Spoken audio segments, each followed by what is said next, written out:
Hello and welcome to my channel. I'm Hanifa Barnes, creator of PodSnaps, productivity architect, and today we are talking about hushed hybrid. I wonder what that is. Don't forget, subscribe, rate, and review.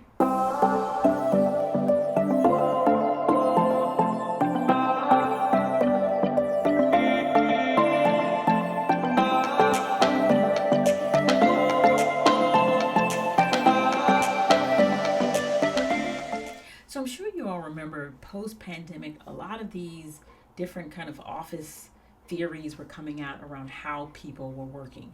And they talked about quiet quitting, quiet firing, and all of these hush practices in an effort to figure out how to really maximize productivity with people out of the office.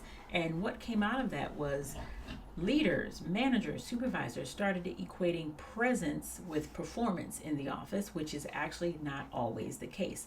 And so, because of this, now there is this hushed hybrid movement because of the mistake of managers thinking that being in person means you're actually being more productive. So, this shadow policy, as they like to call it, is more so where managers are making the decision to allow members of their team to work remotely, right? And so it's not an actual policy or part of the return to office policy.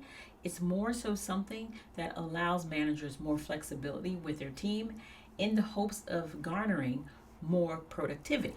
Now, you can imagine there are benefits to this practice as well as some negatives to this practice.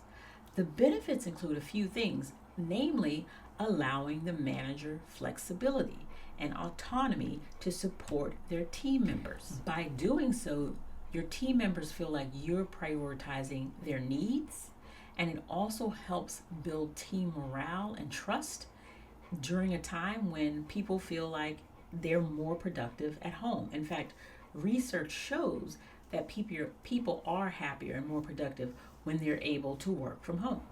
The other benefit is there's more collaboration, right? So if you work from home, then when you're in office, you're going to be more deliberate and intentional about the time you spend in office. Maybe you're doing some training, maybe you're connecting to FaceTime with a colleague, maybe you're doing your one-on-one. But while you're in the office, you spend less time doing these unproductive tasks and more time being productive, taking advantage of the face-to-face interaction. Ultimately, I think this practice helps a leader shift the focus to the value people bring as opposed to the time they need to spend in the office. Because when you're saying you want people to have to be in the office, it feels like you're counting their time and watching their time. Where when you provide this flexibility, they feel trusted to be the leaders you've hired them to be, and they can get more done. Now, the major downside with the hushed hybrid is it could seem to create a lack of transparency because this process is absolutely subjective and selective. It's not an actual policy in your office. This is something that a leader or manager is deciding on their own. And so, how do the rules really play out? How are the decisions made? Who gets to go this time versus the other time?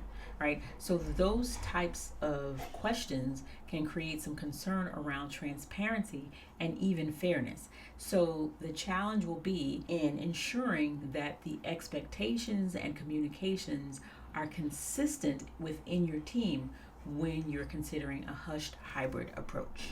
Ultimately, there's no hard, fast rule. I mean, of course, if you work in an industry that requires you to be in person, you have to be in person, like take education, for example.